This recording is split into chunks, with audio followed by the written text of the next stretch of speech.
JDU party की खाता नहीं खुलेगा आने वाला 2024 में। देखिए, जदयू पार्टी इतने साल से सत्ता में है, 17 साल से, अभी तक राष्ट्रीय पार्टी नहीं बन सकी। महागठबंधन को हरा के कल को बिहार के सत्ता पे काबिज करेगा। देखिए, जैसे आपने बताया भी था कि देखिए राजपूत बहुल क्षेत्रों का अभी काउंटिंग बाकी है, तो कहीं वो गेम तो आपका नहीं सक्सेस गया। नमस्कार, जैसा कि आप सभी जानते हैं भारत लाइव है, और अक्सर जब बिहार में कोई घटना घटती है, कोई नई चेंजेस होते हैं, तो ऐसी स्थिति में मैं आता हूं और बिहार को जानने वाले लोगों से बातचीत करता हूं। जो हमारे बगल में शख्स बैठे हैं, ये किसी परिचय के मोहताज नहीं। शिक्षाविद के साथ साथ राजनीति में भी इनकी एक अलग पहचान बनती जा रही है। और खास करके कुढ़नी चुनाव की बात करें तो कुढ़नी चुनाव से तो इन्होंने ऐसा सिक्सर मारा है कि सारे कैंडिडेट्स, जितने भी लोग वहां अपना अपना किस्मत आजमा रहे थे, जितने लोग भी दावा कर रहे थे कि मैं जिता रहा हूं, मैं जिता रहा हूं, मैं जीतूंगा, मैं हारूंगा, सब पर भारी पड़े हैं। कैसे पड़े हैं ये हमने आपको पहले ही बता दिया है। आज इनको हम पकड़ लिए हैं और ऐसा धर लिए हैं कि भाग तो रहे थे लेकिन पकड़ लिए हैं। और इनसे अब जानना चाहेंगे कि आखिर कुढ़नी को कैसे इन्होंने पलटा। वहां पासा तो पलट गया था, लेकिन उसके बाद इन्होंने अंतिम बॉल पर सिक्सर मारा, वो क्या था और किस तरह से कुढ़नी में भारतीय जनता पार्टी की जीत हुई, जबकि लगी से ही घोड़ा को घास खिला रहे थे, उसके बाद भी जीत। इसका मतलब है कि जब फुल फ्रेम में आएंगे तो और भी बहुत कुछ बदलेगा। केसिंग हमारे साथ हैं, बहुत बहुत आपका अभिनंदन है। नमस्कार, धन्यवाद। कुढ़नी में जो कुछ भी हुआ उसकी विवेचना और उसकी विश्लेषण तो सभी कर रहे हैं, लेकिन आपसे हमारी बातचीत हुई थी जब कुढ़नी के चुनाव चल रहे थे। उस समय भी आपने कहा था कि बाबा, किसी भी तरह से ये आप मान के चलिए कि भारतीय जनता पार्टी जीत रही है, नीतीश कुमार का वहां सारा समीकरण फेल हो रहा है। इसके साथ साथ जब 19वां राउंड का चुनाव चल रहा था तब भी हमारी आपकी बात हुई थी। तब भारतीय जनता पार्टी हार रही थी और नीतीश कुमार आगे निकल रहे थे। तब भी आपने कहा था कि थोड़ा इंतजार कीजिए, एक राउंड के बाद सब कुछ बदल जाएगा। और सच में सारा चीज बदल गया। ये क्या था, ये कौन सा गणित आप लोगों ने लगाया था? मिश्रा जी, ऐसा है कि हम लोग जो शिक्षक हैं वो गणित के हैं नहीं जी। हम लोग तो केमिस्ट्री के हैं, रसायन शास्त्र के हैं जी। जहां बॉन्ड बनना और बॉन्ड टूटना ये हम लोग बच्चों को पढ़ाते हैं। जी।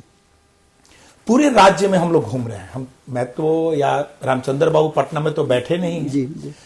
जब हम लोग ग्राउंड पे घूमते हैं तो बिहार की जनता का डोर किसके साथ टूट रहा है और किसके साथ बंध रहा है, ये हम लोग देख रहे हैं। जी।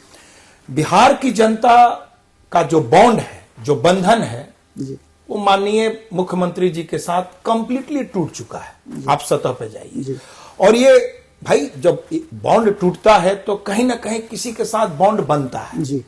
ये जो बॉन्ड है वो एनडीए के साथ पूरी तरह बन चुकी है, जी। जिसका परिणाम आपको कुढ़नी की जनता ने दिखा दिया और वहां का परिणाम भी आया, वो हम लोग के कथनी के अनुसार आया। कन्हैया बाबू, ये तो आप जनरल बात बोल रहे हैं, लेकिन भीतरिया बात आपसे हम पूछना चाहते हैं ना।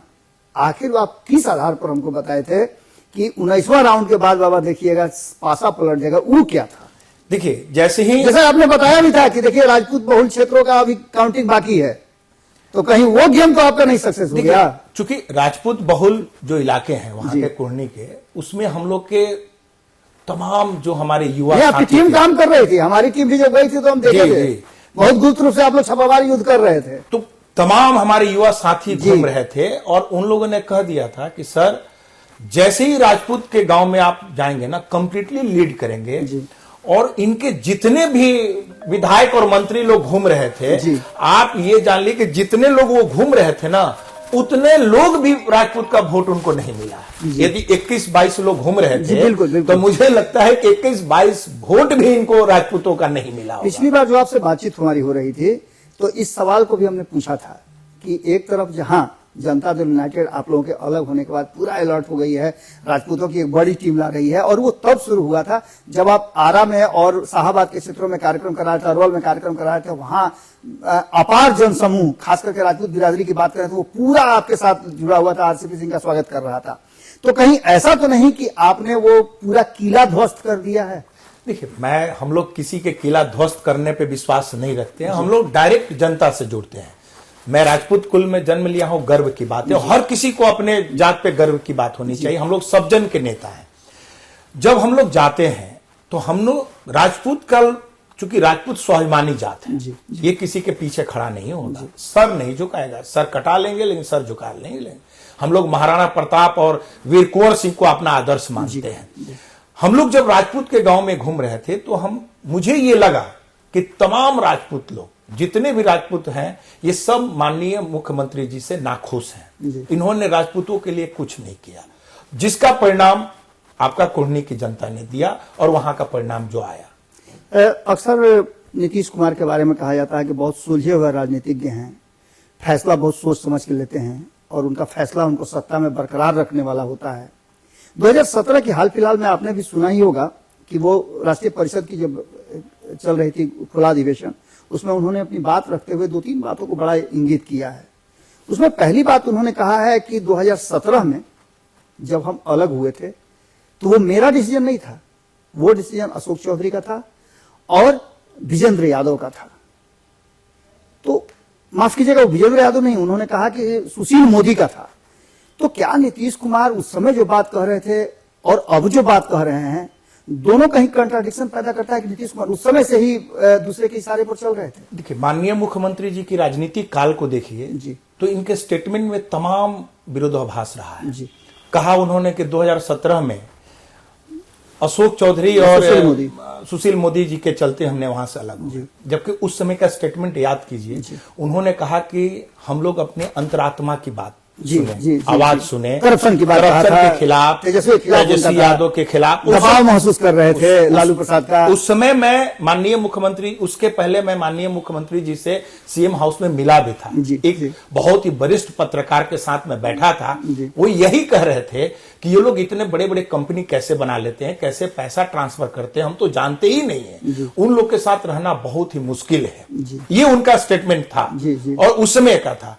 अब आप सोचिए, अब उस समय यानी कि ये षड्यंत्र कर रहे थे कांग्रेस को तोड़ने के लिए और कांग्रेस को उन्होंने तोड़ भी लिया। तो हमेशा ये ना जोड़ का इशारा अशोक चौधरी की तरफ है। यस, हमेसा ये जोड़ तोड़ की राजनीति, डबल गेम खेले थे। तो राष्ट्रीय जनता दल को सत्ता से बाहर कर रहे थे और दूसरी तरफ कांग्रेस को तोड़ रहे थे। तो हमेशा इनकी जो राजनीति रही है ना, जोड़ तोड़ की राजनीति रहा है। और आप ये जान लीजिए मिश्रा जी, कभी भी इन्होंने न तो सरकार के साथ इंसाफ किया, न यहाँ की जनता के साथ इंसाफ किया और न ही जदयू पार्टी के साथ इंसाफ किया। देखिए, जदयू पार्टी इतने साल से सत्ता में है, 17 साल से, अभी तक राष्ट्रीय पार्टी नहीं बन सकी। अभी तक संगठन जो है वो बूथ स्तर तक दिखाई नहीं देती है। तो इसका मतलब है कि न तो इन्होंने न्याय संगठन के साथ किया और न ही बिहार की जनता के साथ इन्होंने इंसाफ किया। 2017 की बात तो हम लोगों ने कर लिया, लेकिन उसी बयान में उन्होंने एक और बात कही थी। उन्होंने कहा था, जब वो अलग हुए थे, इस बार एनडीए से अलग होकर महागठबंधन की तरफ गए थे, तो उन्होंने 2 आरोप लगाए थे। एक तो आरसीपी सिंह पर उन्होंने टारगेट किया था कि इनके माध्यम से हमारी पार्टी तोड़ी जा रही थी, और दूसरा उन्होंने आरोप लगाया कि हमको कमजोर करने की कोशिश भारतीय जनता पार्टी कर रही है। लेकिन इस पर भी उन्होंने अपने बयान को बदल दिया। उनका कहना अब क्या है कि ललन सिंह और विजेंद्र यादव के कारण हमने पाला बदला है, मतलब एनडीए से महागठबंधन की तरफ आए हैं। इसको आप कैसे देखते हैं? आरसीपी सिंह को दोषी बनाया जा रहा था, लेकिन अब तो स्पष्ट बयान नीतीश कुमार ने ही दे दिया है। नहीं, ये बात सही है। हम लोग को उस समय भी पता था जी, इनके साथ ये तो हमेशा विरोधाभास की राजनीति करते हैं। आप देखिए, उस समय इन्होंने क्या कहा कि रामचंद्र बाबू बीजेपी के एजेंट बने हुए हैं, ये पार्टी को तोड़ रहे हैं, हाँ, हमारी पार्टी को तोड़ के ये बीजेपी में जा रहे हैं। तमाम तरह की चली कि राज्यसभा बीजेपी भेज रही है, तमाम तरह की अटकलें चली। लेकिन हम लोग को पता था, चूंकि ललन बाबू वहां मंत्री नहीं बन सके, सो ईर्ष्या, डाह, जेलस जो इनके था, उसी के चलते इन्होंने सोचा कि एनडीए तो मुझे मंत्री बनने का सौभाग्य मिलेगा नहीं, चलिए हम खेलम ना खेले देम, खेलवे बिगाड़म। इन्होंने पूरे एनडीए से हटके इन्होंने महागठबंधन में चला है। तो हमेशा देखिएगा माननीय मुख्यमंत्री का जो स्टेटमेंट रहा है और जो इनकी नीतियां रही है, वो विरोधाभास रहा है। कन्हैया सिंह से अगर बिहार की जनता जानना चाहती है, और जैसा कि आप लोग अभी तो कोई गठबंधन बनाए नहीं, कोई स्वरूप नहीं है आप लोगों का, लगातार आप लोग बिहार के अलग अलग हिस्सों में घूम रहे हैं, असर भी उसका दिख रहा है, आप लोगों के साथ भीड़ भी जुट रही है, सारे फुटेज हमारे पास आते रहते हैं, हमारे लड़के भी देखते हैं। लेकिन इन सब के बाद अब आप लोग ये सारा चीज हो गया, कुढ़नी भी दिखा दिया, कुढ़नी ने बताया कि नीतीश कुमार और भारतीय जनता पार्टी में कौन पलड़ा गिरेगा। आप लोग पसंगा की तरह आ रहे हैं कि अगर जिधर पसंगा बराबर अगर रहता है, जैसे कुढ़नी में भी नजर आया कि आप लोग पसंगा बनकर भारतीय जनता पार्टी की तरफ बैठे तो उसका भार झुक गया, उसकी जीत हो गई। अब आगे आप लोगों की रणनीति क्या है? अभी तक कोई आप लोगों ने स्टेटमेंट नहीं दिया कि आप पार्टी बनाएंगे, भाजपा में जाएंगे। तो निश्चित रूप से जो आपके विरोधी हैं या जिन लोगों ने कहा है कि आप असमंजस की स्थिति में हैं, उसको कैसे आप देखते हैं? एक बात तो मिश्रा जी जान लीजिए कि जब से जेडीयू महागठबंधन में पार्टी गई है, दो बातें क्लियर हो गई। एक, माननीय मुख्यमंत्री जी एक बिग जीरो के रूप में एस्टेब्लिश्ड हुए हैं। कैसे? आप कुर्नी का चुनाव, गोपालगंज का चुनाव, मोकामा का चुनाव लीजिए। NDA plus Nitish Kumar, NDA minus Nitish Kumar, Mahagathbandhan plus Nitish Kumar minus Nitish Kumar. जब आप वोट का अवलोकन की देखिएगा तो नीतीश कुमार कहीं कोई फैक्टर नहीं है। माननीय मुख्यमंत्री जी, देयर इज नो फैक्टर। तो नीतीश कुमार तो कहते हैं कि भारतीय जनता पार्टी को हमें जिताते रहे हैं। देख लेना, कुढ़नी के चुनाव में देख लें जी कि पहले उनके रहते हुए कितना वोट था, उनके हटने के बाद वोट क्या है। गोपालगंज में देख लें, मोकामा में देख लें। साइमल्टेनियसली रामचंद्र बाबू का कद बहुत बड़ा है। जनता के बीच में जो इनकी एक्सेप्टेंस है, हम तो नालंदा में देखे, परसों भी हम नालंदा गए हुए थे, वहां जाके देखिए लोगों में क्या उत्साह है इनको लेके। वहां तो आपने खूंटा ही गाड़ दिया है एकदम। मैंने क्या, रामचंद्र बाबू पूरे बिहार में खूंटा गाड़ दिए हैं। और हम लोग जितने भी खर्च करता है, हम सब लोग रामचंद्र बाबू हैं, और वो पूरी तरह बिहार में देखिए एस्टेब्लिश हो चुके हैं। आज देखिए जो बीजेपी पार्टी जीत रही है, मैं मुबारक देना चाहता हूं, लेकिन आप देखिए ये पिच तैयार किया किसका किया हुआ है? ये पिच तैयार किया हुआ है चिराग जी और रामचंद्र बाबू का। रामचंद्र बाबू और चिराग जी ने आज पिच तैयार किया है, और इस पे कोई बैटिंग करेगा और महागठबंधन को हरा के एकदम आगे बढ़ेगा ही। कोई भी हो, XYZ कोई भी हो, वो महागठबंधन को हरा के कल को बिहार के सत्ता पे काबिज करेगा। लेकिन पिच बनाने वाले यही दो हैं। आपने बहुत बड़ी बात कही है, लेकिन इन सब बातों के साथ साथ एक बहुत महत्वपूर्ण बात है कि 2024 की तैयारी नीतीश कुमार कर रहे हैं। 6 महीना के लिए प्रवास पर भी जा रहे हैं। ये सारी बातें सुनने में आपको भी आई होंगी।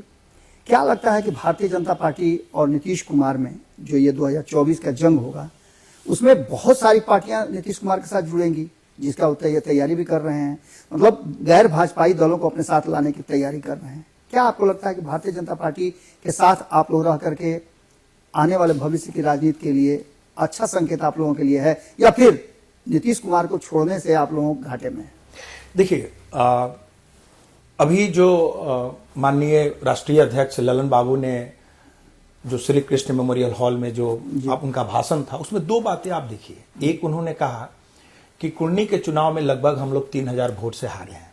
मैं उनको ये बता दूं कि उनके 43 में से लगभग 14 ऐसे विधायक हैं जो 3000 या 3000 से कम वोट से मार्जिन से जीते हैं, इंक्लूडिंग एक उनके मंत्री भी जो आज माननीय मुख्यमंत्री जी के इर्द गिर्द घूमते हैं, वो भी। दूसरी बात, उन्होंने कहा कि 40 सीट जीतेंगे। मैं आपको दावे के साथ कहता हूं कि जेडीयू पार्टी की खाता नहीं खुलेगा। ये तो बहुत बड़ी बात कह रहे हैं। मैं गारंटी के साथ कर रहा हूं। देखिए, मैं इनके उन नेताओं की तरह नहीं है जो पटना में रहता हूं जी। हम लोग पढ़े लिखे केमिस्ट्री के टीचर, हमारे तमाम विद्यार्थी, कोई ऐसा यूनिवर्सिटी नहीं है, कोई ऐसा आईटी कॉलेज नहीं है जहां मेरा विद्यार्थी नहीं हो। हम लोग अपने जो अवलोकन किए हैं उसके आधार पे मैं बता रहा हूं, जेडीयू पार्टी की खाता नहीं खुलेगा आने वाला 2024 में। रही बात हम लोगों की, तो हम लोग तो एस्टेब्लिश्ड हो चुके हैं जी। माननीय रामचंद्र बाबू को अब फैसला लेना है कि वो क्या करेंगे। जो भी फैसला लेंगे वो हम लोग के हित में ही होगा और बिहार की जनता के हित में ही होगा, क्योंकि जो भी वो करेंगे ना, बिहार के भविष्य के लिए करेंगे, युवाओं के भविष्य की बात करेंगे, किसानों की बात करेंगे, शिक्षा की बात करेंगे, स्वास्थ्य की बात करेंगे। इन्हीं बातों पर आधारित वो अपना डिसीजन लेंगे रामचंद्र बाबू। तो आपने सुनाई सारी स्थितियां तो स्पष्ट हो गई हैं। आने वाले समय में जो 2014 की स्थिति थी, उससे भी बुरी स्थिति का दावा कर रहे हैं केसी। दावा का क्या कारण है, क्या स्ट्रेटजी बनी है, किस तरह की बातें सामने चल रही हैं, किस तरह की योजना बनाई जा रही है? दिल्ली से पटना तक की दौड़ और पटना से अलग अलग क्षेत्रों तक की दौड़ लगातार आरसीपी सिंह गुट लगा रहा है और कन्हैया सिंह उसको लीड कर रहे हैं। इसका सीधा मतलब है कि जमीनी हकीकत है, वो जमीनी हकीकत शायद बोलते बोलते ये बोल गए, क्योंकि इनके स्टूडेंट भी हैं और अलग अलग क्षेत्रों से इनके पास इनपुट भी आ रहा है। इसका मतलब सीधा है कि 2024 की लड़ाई आसान नहीं होने वाली है, चाहे जिसके लिए भी हो। अगली खबर में फिर आपसे मुलाकात होगी और के सिंह से आगे भी हम बहुत बात करते रहेंगे। बहुत बहुत धन्यवाद। अगर ये वीडियो पसंद आई और वह बिहार के राजनीति और बिहारियत से सरोकार रखेनी तो सब्सक्राइब बटन दबा के चैनल के सब्सक्राइब कर ली। ओजे एगो घंटी बा, ओकरा बटन दबा देला से कुल सटीक और मारक खबर रुआ मुफ्त में मिल जाई। अगर रुआ पत्रकारिता के हमनी के नया प्रयोग में सहयोग कर चाहतानी तो ज्वाइन बटन दबा दी। पेटीएम नंबर नोट कर ली 9386816700। धन्यवाद।